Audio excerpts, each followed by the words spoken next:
Nasara ya yadda ya amince akan zai saki Maryam. Kun ga kenan idan ya amince zai saki Maryam ba a san wani hali zai shiga ba, ko kuma ita Maryam ɗin ba a san wani hali za ta shiga ba. Abu ɗaya ne Maryam ta ci gaba da zama da mai nasara, kuma ta ɗau alkawarin cewa za ta haihu da mai nasara. Kun ga kenan in dai ta ɗau alkawarin za ta haihu da mai nasara to abin zai zo mata da sauki. Amma kuwa idan ta ce ba za ta haihu da mai nasara ba, za ta yi ta ganin ƙalubale a tattare da zamansu da mai nasara. A yanzu haka mahaifiyarta ta yanke jiki ta faɗi, an ɗauke ta an kai ta gadon asibiti yayin da ake nemo lafiyarta. Kuma tabbas hakika mai nasara ya ɗau alkawarin cewa in dai mahaifiyarta za ta yadda to zai saki Maryam domin ya samu maslaha tsakaninsa da shi da mahaifiyarsa. Sai dai kuma abu ɗaya da zai yi shine zai nemi alfarma a gurin mahaifiyarta na cewa da taimaka masa ya ci gaba da ganin Maryam ko kuma ya ci gaba da rayuwa da Maryam. Amma tabbas kuna gani masu sauraro, mahaifiyar Maryam za ta iya barin mai nasara ya saki ‘yarta? Ku danna mana subscribing da alamar ƙararrawar sanarwa domin samun ingantattun shirye-shiryenmu da zarar mun ɗora. Tirƙashi ana wata ga wata. Gaskiyar magana akan irin abubuwan da suke faruwa a cikin shahararren fim ɗin nan wato Labarina, akan duk irin abubuwan da mahaifiyar Maryam ta faɗa na cewa dole mai nasara sai ya sakan mata ‘ya. A yanzu haka ta ƙara ɗaukan mataki ko kuma in ce ta yanke jiki ta waɗi, an kai ta gadon asibiti domin a ceto lafiyarta.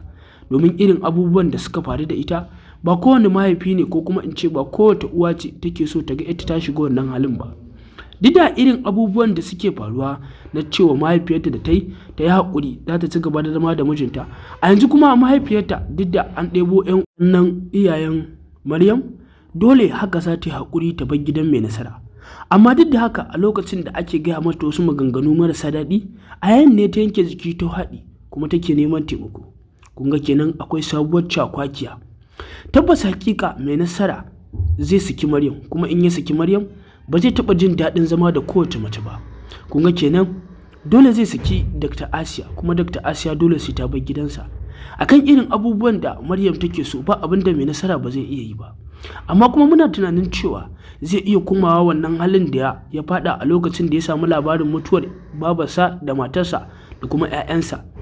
Tabbas hakika idan aka raba shi da Maryam za a iya raba shi da rayuwarsa ne. Kun ga kenan zai iya bada dukiyoyinsa da kuma abubuwan da ya mallaka ya bada su kyauta. To ba haka ake so ba, so ake ci gaba da zama da Maryam. Dole mahaifiyar Maryam in ta takura ta matsanta akan dole sai mai nasara ya saki Maryam, to zaman su ba zai taɓa yin daɗi ba, saboda Maryam za ta dinga yin wasu abubuwa ne wanda ba su dace ba. Tabbas kuma shi mai nasara zai iya shiga wani irin matsanancin hali ko kuma in ce zai iya shiga wani matsanancin rayuwa, saboda rayuwarsa za ta iya mai ɗumi ko kuma ta mai zafi, saboda irin abubuwan da yake so na babban burinsa ya ga mahaifiyar Maryam ta saki abubuwan da Maryam take so ta saka. Saboda haka ne ta faɗa wa Maryam cewa ba ita kuma in gadon da take faɗa za su ware mata gadon ta je ta ɗauka. Tabbas hakika in dai mahaifiyar Maryam ta haka ba ta yi wa Maryam adalci ba, saboda Maryam tana son ta ci gaba da rayuwa da mijinta. Ita mahaifiyarta abin da take hango mata wannan abubuwan da Maryam take faɗa ba zai taɓa yiwuwa a ce wata ta zo ta haifa miki ɗa ta bar miki shi a cikin gida ki ci gaba da rike shi ko kuma ki ci gaba da renon shi ba, ke ba za ki haifa da kanki ba. Tabbas hakika abin da mahaifiyarta take dubawa kenan, shi kuma mijinta ya ɗaure mata gindi akan ba za ta taɓa haihuwa ba. Shi ma dai duk da yana da ƙudurin ya ga matarsa ta haihu. Tabbas hakika masu sauraro kamar yadda kuka sani, mai nasara yana yin ƙoƙari kuma yana jajircewa wajen ya ga matarsa ta haihu da shi domin mahaifiyarta ta samu jika. Tabbas hakika mai nasara yana buƙatar 'ya'ya, kuma Maryam ya kamata a ce ta haihu da mai nasara, tunda ga Dr. Asiya ta zo a bayanta kuma yanzu an ci tana da ciki. Inna lillahi wa inna ilaihi raji'un, inna lillahi wa inna ilaihi raji'un.